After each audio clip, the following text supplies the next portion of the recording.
Good afternoon, everybody. I'm Councillor Abby Brown. I'm Deputy Leader of Stoke-on-Trent City Council, and here today to talk about the exciting plans that we have for the city and also for the town of Stoke itself. And to set the scene, I'm sure you're all very much aware of the fact that Stoke-on-Trent is the 13th largest city in the UK, 13th fastest growing economy, 10th outside London and the South East. We have one of the fastest growing housing markets in the UK. We are the 10th best place to raise a family and the 11th best cultural place in the UK to live. And now more than ever, I believe that Stoke-on-Trent is one of the most exciting cities in the UK. We've announced in the last day or so that our 2 Grade A office accommodation are now fully let within the city centre, and of course the news at the end of last week that Stoke-on-Trent will indeed be a HS2 connected city, which is particularly timely today as we look towards taking the next steps for the city. Anybody who comes to the city will be quite familiar with this location. Stoke-on-Trent is renowned for giving visitors to our fantastic city an amazingly friendly welcome, and we're very keen to extend that through to our fantastic Victorian station, obviously of architectural interest, a real Victorian beauty, but very much developed in a pre-car era when there were very many fewer passengers who came to the city. It's lacking platform capacity at the moment and also commercial facilities to support that, and we also need to ensure that we're gaining maximum utility from the buildings around it. It's a station front door, and we're very keen to ensure that it supports an increasingly buoyant local economy. In the last year we had over 3 million visitors come to the city through the station itself. To put that into proportion, that's 12 times the population of the city itself. And as a rail-to-rail interchange hub, a further 200,000 visitors trips were made through the station. It's a key historic building with appeal. Recently announced that our local microbrewery, Titanic Brewery, will be making a location in there, a presence in there. And we're also in discussion with other retailers around how we can further develop the station. It's also in close proximity to Staffordshire University, which I'll touch on a little bit more in a minute. And key features are that it's close to the A500 and the canal, but also to Stoke Town and the city centre itself. And obviously on the back of HS2 now confirmed as coming to the city, we're very keen to look at the options around developing out the station in advance of that and to support what's going to happen going forward, and kind of some key building blocks around that we're looking to deliver.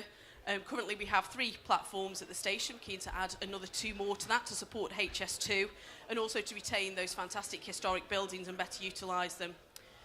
Obviously rail capacity, we're very keen to improve the track and the junctions and to support the new platforms, and also to create the capacity for a potential of up to 23 departures per hour. In terms of linkage, it's really important that people can access the station out into the surrounding area, a priority really for pedestrians and public transport, creating a new concourse and possible pedestrian bridge into Stoke Town itself, as well as new connections for pedestrians onto Glebe Street Bridge, which is the main linkage into the town. Also very keen to promote multimodal connectivity, walking and cycling, but also public transport, and to put station access for vehicular access to the rear of the building. In terms of development, there are a number of opportunities around underdeveloped land close to the station, the A500, the university and the town itself, and we've identified a possible 8 sites within that. And also to improve the public realm around the station. Anyone who's come to Stoke-on-Trent will know and remember that fantastic scene as you walk out the station to be greeted by one of our most famous sons of Stoke-on-Trent, Josiah Wedgwood, there on a fantastic statue within the historic Winton Square development, and very keen to continue to improve that and to really bring the surroundings around that up to match the stature of a great man, one of the founding fathers of our city.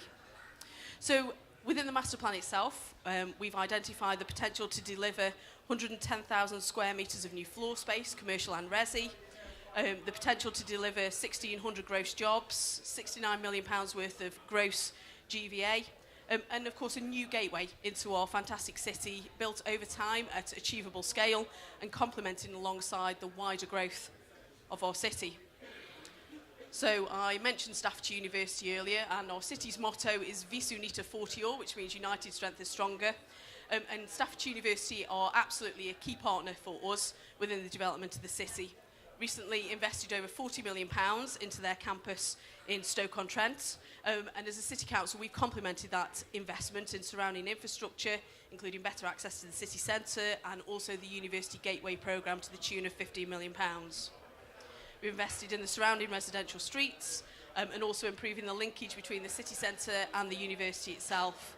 And we are really clear that Staffordshire University are a key player in Team Stoke, and we're keen to support maximising the economic benefit of expanding Staffordshire University, who themselves have announced a number of eye-catching announcements in recent weeks, including a £17 million digital apprenticeship and skills hub. This is the Glebe Street Bridge, the linkage between the station over into the town of Stoke-on-Trent, into the town of Stoke itself, and a similar high-quality public realm has been rolled out into nearby residential streets, really to raise the sense of place and emphasise the sense of arrival into our city. This is the home of the City Council, our civic centre there, and also the refreshing home of Staffordshire University. Also seeing a lot of investment going into the town itself. The Victoria Ground, the former home of our Premiership club, Stoke City Football Club, has also recently started development by St Maud's after 20 years. Also seeing a significant amount of housing investment to support the university. And just over there, on your left, my right, you can see the spire of Stoke Minster, which is where Josiah Wedgwood is buried, but also another forefather of the city, Josiah Spode, whose works are in the centre of Stoke itself, almost a town within a town. Development started on this site in the late 18th century and experienced continuous production over the following 230 years. It was one of the first places to mass produce bone china, and Stoke the town was actually built around it. At one point there was 22 bottle kilns on this site, exported worldwide and employed over 1,000 people on this site alone. Unfortunately, the business went into administration in 2010 and the site was bought by the City Council with a view to preserving the site's important heritage and bringing the historic buildings back into use and supporting the regeneration of Stoke Town itself. To date, we've carried out listed buildings work on this site, selective demolition, and also brought forward the Masterplan you can see here for a creative village. It's approximately a 4-hectare site and includes 27,800 metres squared of accommodation focused around a creative heart, a space for creatives to develop. And our intention is to retain as many viable buildings as possible, filling them with activity and accessed via the existing courtyards and alleyways that characterise this kind of development within the city. We've already delivered a first phase of Artist Studios, 43, in partnership with Arts Council England and also ACAVA. We've carried out listed building conservation to the studios and shops on Church Street, and the Spode Museum Trust have recently taken delivery of a retail area to support their ongoing sustainability on this site. Late last year also we had student accommodation, Pop-Up Hotel, come on site with a conference and wedding venue and restaurant, between £1 million and £1.5 million worth of private investment into the site. And the second phase of ACAVA Studios is due to start shortly.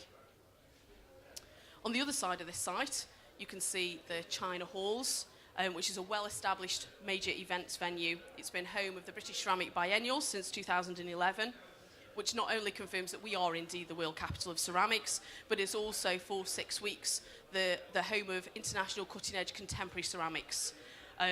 Attracts a large number of visitors to the city every year. This space accommodates 2,600 people and has been used in recent years as a feature film location for a dance music event. It's not a rave. And this year we will host a live music performance in there, and also food events along with a number of other high-profile events. So could it get any better in Stoke Town? Today we're delighted to bring forward a new development site in the city and specifically within Stoke Town itself. And the site, lost my notes, is the Swift House site. This is a council-owned premises that sits between the Civic Centre and the railway line itself. It's close to Staffordshire University, plus the A500 and the canal. It's currently occupied by the City Council and some of our tenants, and frankly, it's ugly. But underneath the ugly warehouse on the road, it has a fantastic locally listed bond warehouse with canal frontage. It covers 0.6 hectares, currently 2,778 square metres of office space, 2,935 square metres of warehousing. And we believe this can be a flagship development to promote the city on the back of the arrival of HS2. We want to see something delivered here to a high standard, to differentiate it from other schemes and to lead to quality tenants. And this is a short-term priority for us, looking to deliver this within the next 5 years. Back again to Visu Unita Fortior, we're very keen to hear what partners and stakeholders have to hear about this, and we've got 4 options. This is just one of them. Option 1 is residential-led, mixed development, 2 striking towers. This is the one here on the screen now. 200 apartments, a mix of 1, 2 and 3 bedrooms. It'll be the premier abode within Stoke town itself, with a concierge service, a gym and rooftop terraces. There'll be an on-site business centre to support entrepreneurs and established companies within the city. Our second option is an office-led mixed development with an ambition to create a world-class business environment within the heart of Stoke-on-Trent itself. We envisage it being 190,000 square foot plus flexible office space with floor plates between 5,000 and 26,000 square footage, any business, any size, any industry. State-of-the-art facilities close to the station, the university, the town and city centres, creating a successful commercial centre. We expect precision design to produce the highest quality environment for work and socialising, combining high-quality bars and restaurants to create the city's leading business destination. Our third option is a hotel and leisure mixed-use development, a 140-bed hotel to complement the growing offer within the city, which of course sees a 4-star Hilton Garden Inn starting on site in the next couple of months. We welcome a number of leisure and business visitors to the city every year, 4.7 million day visitors, and growing by 100,000 last year. And we envisage the hotel providing flexible conference and meeting space, a wellness suite and a casino. Also have a standalone restaurant and bar, ideally, with an office floor space within it as well, with floor plates ranging from 2,500 square foot to 11,500 square foot. And finally, option 4, student residential led, within less than 5 minutes walk to the university for those very exciting mornings. We envisage this encompassing 800 plus student apartments from undergrad to postgraduate, high quality, free Wi-Fi, bike parking. The undergrads are clustered accommodation between 5 to 8 en-suite bedrooms with a communal lounge, kitchen, dining area, and the studio apartments, perhaps for postgraduates, with a small kitchenette, an en-suite shower room, bedroom, living and dining area, all supported by a business hub at ground level, all within 5 minutes walk of shops, restaurants and bars.